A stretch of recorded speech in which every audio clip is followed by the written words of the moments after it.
দলে নেই তারকার অভাব, অ্যাটাকাররা বিশ্বমানের, ডিফেন্সেও আছেন বড় বড় খেলোয়াড়রা, মাঝ মাঠেও তরুণ ও অভিজ্ঞদের মিলন মেলা আছে।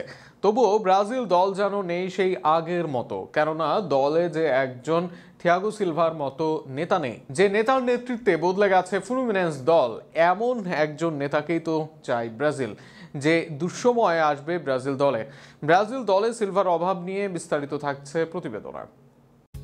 11 ম্যাচ শেষে লিগে দলটার অবস্থান 6। ব্রাজিলের অন্যান্য ক্লাবদের নিয়ে কিছুটা হলেও যেখানে আশা ছিল, সেখানে ফ্লুমেন্সকে নিয়ে স্বপ্ন দেখতে পারেনি কেউ। অথচ জায়ান্ট সব ক্লাবদের বিদায় করে এই দলটি এখন ক্লাব বিশ্বকাপের সেমিফাইনালে হাতছানি দিচ্ছে ফাইনালে যাওয়ার সম্ভাবনা। ক্লাব বিশ্বকাপে বুড়োদের স্কোয়াড নিয়ে হাজির ফ্লুমেন্স। দলের অর্ধেকের মতো খেলোয়াড়ের বয়স 30-এর অধিক, এমনকি 40-এর অধিক আছেন একাধিক খেলোয়াড়। একদম তরুণ খেলোয়াড় দলে নেই বললেই চলে। কম বয়সীরাই পা দিয়েছেন 24 বা 25-এ। এমন দল নিয়ে সাফল্য মিলেছে একজনের কল্যাণে, তিনি থিয়াগো সিলভা। ইন্টার মিলানকে হারানোর ম্যাচে দলকে উজ্জীবিত করার জন্য কথা বলেন সিলভা। প্রকাশ পায় সে উক্তিগুলো, যেখানে সবাইকে নিজের সেরাটা এমনভাবেই দিতে বলেন তিনি যাতে ম্যাচ শেষে কারো কোনো আফসোস না থাকে।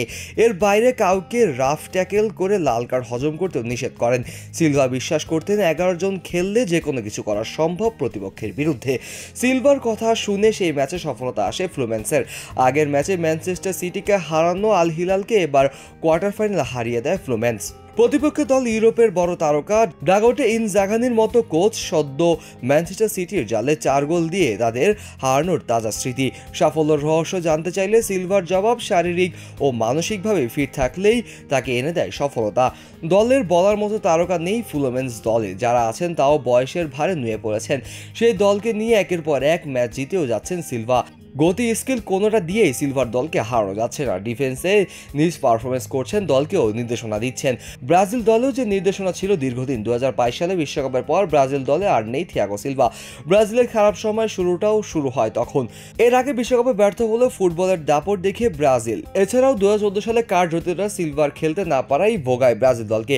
41 বছর বয়সী সিলভা যা করেছেন, যেভাবে খেলছেন তা বোঝা যায় একজন ক্যাপ্টেন কি করতে পারে।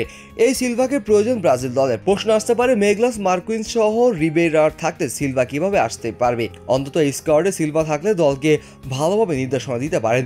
তার মতো একজন খেলোয়াড় থাকলে কোচের কাজও সহজ হবে। স্কোয়াডে যদি নাও থাকতে পারে, মেন্টর হিসাবে দলেও ব্রাজিলের দলের সাথে এই সিলভাকে বড্ড প্রয়োজন।